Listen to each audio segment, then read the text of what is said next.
Praise the lord. ఈరోజు వాక్యాంశము యెహెజ్కేలు గ్రంథం 12వ అధ్యాయం 25వ వచనం. యెహోవానైన నేను మాట ఇచ్చి ఉన్నాను, నేనిచ్చు మాట ఇక ఆలస్యం లేక జరుగును.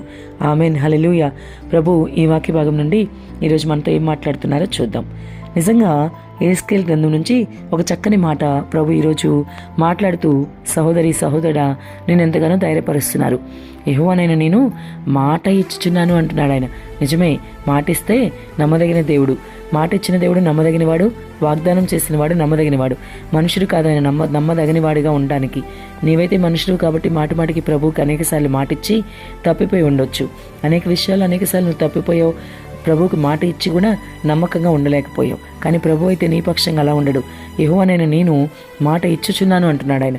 నిజమే, ప్రభు మాట ఇస్తే చాలా చక్కగా ఆ మాట నెరవేర్పు జరుగుతుంది. అంతేనా, నేను ఇచ్చు మాట ఇకను ఆలస్యం లేక జరుగును అంటున్నాడు ఆయన. కాబట్టి వింటున్న సహోదరి సహోదరుడా, ఏ విషయంలో నీకు ప్రభు మాట ఇచ్చారు? నీ ఉద్యోగ విషయంలోనా, వ్యాపార విషయంలోనా, వివాహ విషయంలోనా, నీ ఆత్మీయ జీవితం విషయంలోనా, నీకు రక్షణ విషయంలోనా, రక్షింపబడిన నీ కుటుంబ సభ్యులకు రక్షణ ఇస్తానని చెప్పాడా? ఏ విషయంలో మాట ఇచ్చినా తప్పక నెరవేర్చే దేవుడు ఆయన. కాబట్టి బహుధైర్యం కలిగి ఉండి ఈరోజు ఈ మాట ద్వారా నీతో సూటిగా మాట్లాడుతున్నారు ఆయన. ఎన్నో రోజుల నుంచి ఈ వాగ్దానం నెరవేరట్లేదు, ప్రభు మాట ఇచ్చారు కానీ ఇంకా నెరవేర్పు జరగట్లేదేంటి అని బాధపడుతున్నావేమో, ఒకవేళ భయపడిపోతూ ఉన్నావేమో, జరగదేమో అని. అందుకే ప్రభు నీతో మాట్లాడుతూ నిన్ను ధైర్యపరుస్తున్నారు. ఎందుకంటే ప్రభు నీకు మాట ఇస్తే తప్పకుండా ఆయన నమ్మదగిన వాడు కనుక, నీవు ఆయన పట్ల నమ్మదగిన వాడుగా ఉన్నా ఆయన నీ పట్ల నమ్మదగిన వాడు కనుక మాటిచ్చిన దేవుడు ఖచ్చితంగా నెరవేరుస్తాడు. అంతేకాదు, ఇక ఆలస్యం లేకుండా ఆ మాట జరుగుద్ది అంటున్నాడు. కాబట్టి నీవు బహుధైర్యం కలిగి ఉండొచ్చు. అది ఏ విషయమైనా ధైర్యంగా ఉండు. నీకు ఏ విషయంలో ఆయన మాట ఇచ్చినా మాట తప్పకుండా నెరవేర్చే దేవుడు కాబట్టి ఆయన ఆలస్యం లేకుండా ఇక జరిగిపోతుంది.